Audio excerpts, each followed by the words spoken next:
Madame, Monsieur, bonsoir. Voici les principaux titres de l'actualité nationale et internationale. L'affaire Adel El-Dridi, affrontement entre la police et des protestataires devant le tribunal.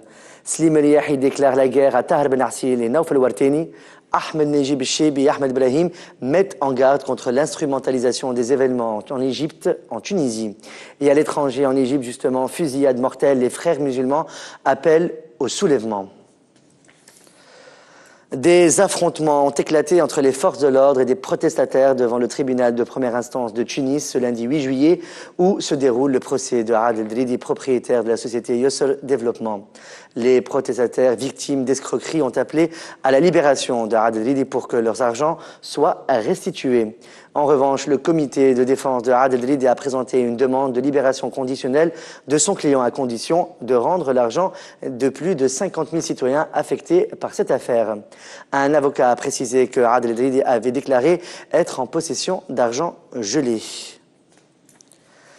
L'avocat Abdelaziz Sid a indiqué lors d'une conférence de presse organisée par la société Cactus Prod ce lundi que le journal El Tounsiya est affecté par la nouvelle marque commerciale qu'exploite l'homme d'affaires Slim El-Yahi après sa possession de la chaîne El Tounsiya TV de Semil Fehri.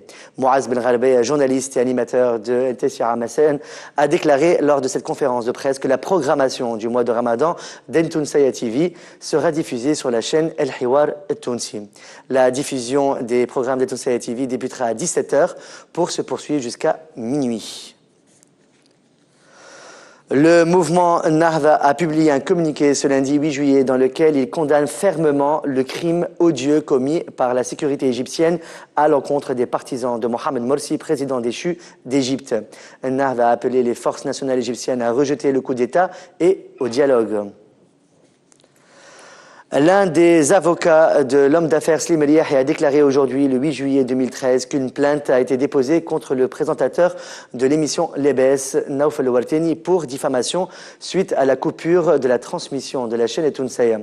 Rappelons que Warteni avait affirmé qu'il y avait un deal entre Slim El-Yahi et le gouvernement pour abattre El Tounsiya TV et que Slim El-Yahi était toujours obsédé par la possession de la chaîne El Tounsiya. Aujourd'hui, Slim El-Yahi s'est emparé du nom de la chaîne.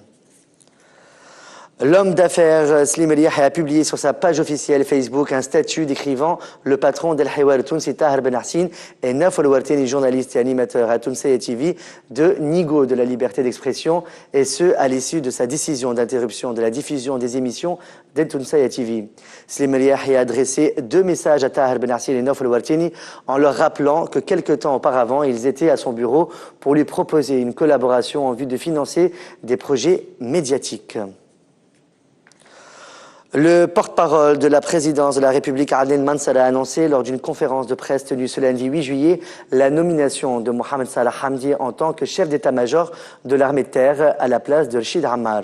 En ce qui concerne les événements survenus en Égypte, lors desquels 42 personnes ont été tuées et 322 autres blessées, Adel Mansour a souligné que la présidence de la République déplore ces incidents.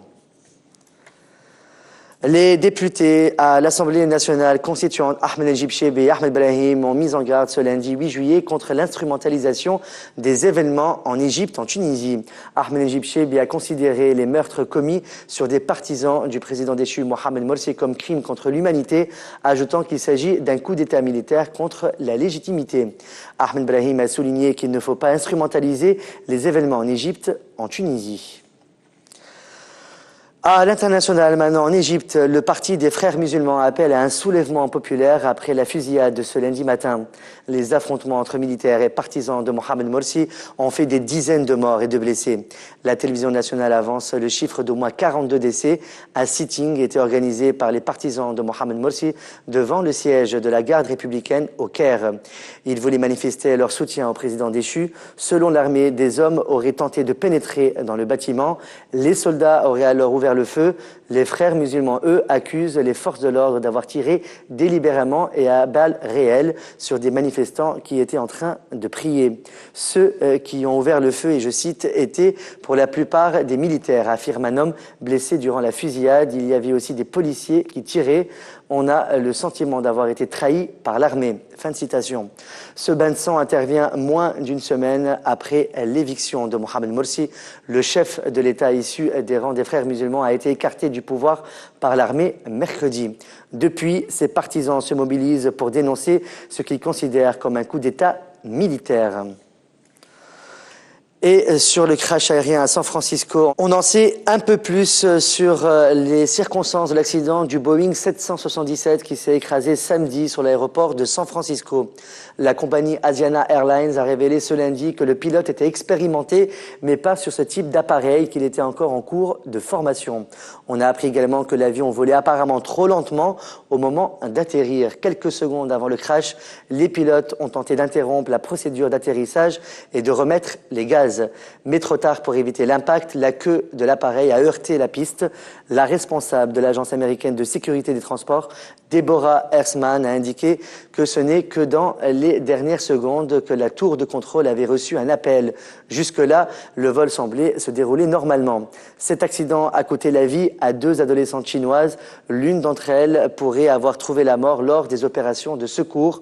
180 personnes ont également été blessées dans le crash. C'est la fin de ce flash de l'actualité sur Tournesna TV. Merci de votre fidélité. On se retrouve demain soir pour un nouveau flash.